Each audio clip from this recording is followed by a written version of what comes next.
Hi friends, welcome to blueberries kitchen. Blueberries கிச்சனில் இன்றைக்கி நம்ம பார்க்க போகிறது என்னென்னா, ஒரு இன்ஸ்டன்ட் பிரேக்ஃபாஸ்ட் ரெசிபி தாங்க. இது பண்ணுறதுக்கு அதிக நேரம் ஒன்றும் தேவையில்லைங்க. ஒரு 10 நிமிஷத்துக்குள்ள செஞ்சு முடிக்கிற ஒரு சிம்பிளான பிரேக்ஃபாஸ்ட் ரெசிபி தாங்க. இப்போ வாங்க நம்ம வீடியோக்குள்ளே போகலாம். வீடியோக்குள்ளே போகிறதுக்கு முன்னாடி இப்போ தான் நீங்கள் ப்ளூபெரிஸ் கிச்சனை முதல் முறையாக பார்க்குறீங்கன்னா மறக்காமல் கொஞ்சம் சப்ஸ்கிரைப் பண்ணிக்கோங்க. பக்கத்தில் இருக்கிற பெல் ஐக்கானையும் ப்ரெஸ் பண்ணிக்கோங்க. அப்படின்னா தான் நான் புதுசாக வீடியோ போட்டால் நீங்கள் என்னுடைய வீடியோ பார்க்கலாம்.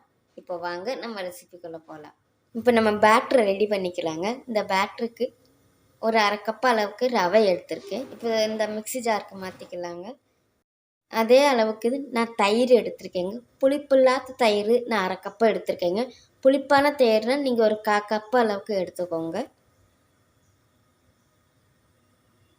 ஒரு 1/4 கிளாஸ் அளவுக்கு தண்ணி நான் சேர்த்துக்கிறேங்க. இது இப்போ கொஞ்சம் லைட்டாக மிக்ஸ் பண்ணி கொடுத்துருக்கலாம். இப்போ நம்ம முதல்ல இதை நல்லா ஃபைனாக அரைச்சி எடுத்துக்கணுங்க. நான் அரைச்சி எடுத்துகிட்டு வந்துட்டு உங்கள்கிட்ட நான் காட்டுறேன்.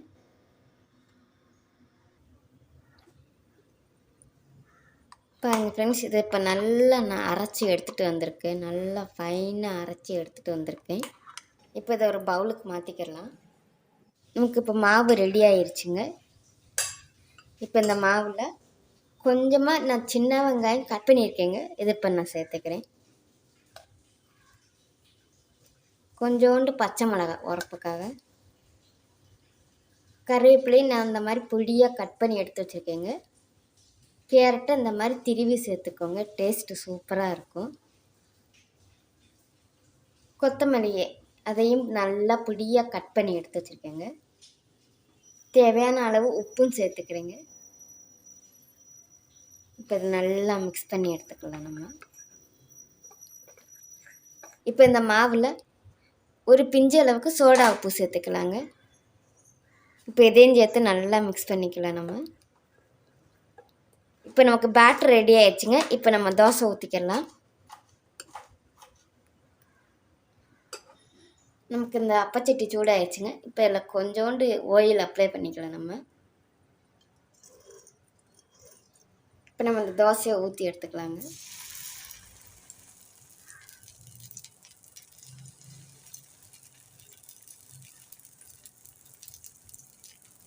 ஒரு 2 நிமிஷம் மூடி போட்டு நம்ம குக் பண்ணி எடுத்துக்கலாம். இப்போ 2 நிமிஷம் ஆயிடுச்சுங்க. இப்போ ஓப்பன் பண்ணிக்கலாம். இப்போ இதை நம்ம திருப்பி கொடுத்துக்கலாங்க.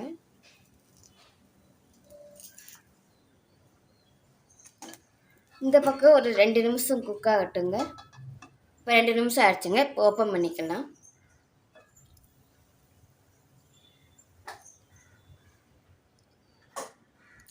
பாருங்கள் ஃப்ரெண்ட்ஸ், நல்ல சிம்பிளான ஒரு இன்ஸ்டன்ட் பிரேக்ஃபாஸ்ட் ரெசிபி தான் இன்றைக்கி நம்ம வீடியோவில் பார்த்துருக்கோம். இன்றைக்கி நான் ட்ரை பண்ண மணிக்காவே நீங்களும் ட்ரை பண்ணி பாருங்கள். நல்லா சாஃப்டாகவும் இருக்குங்க.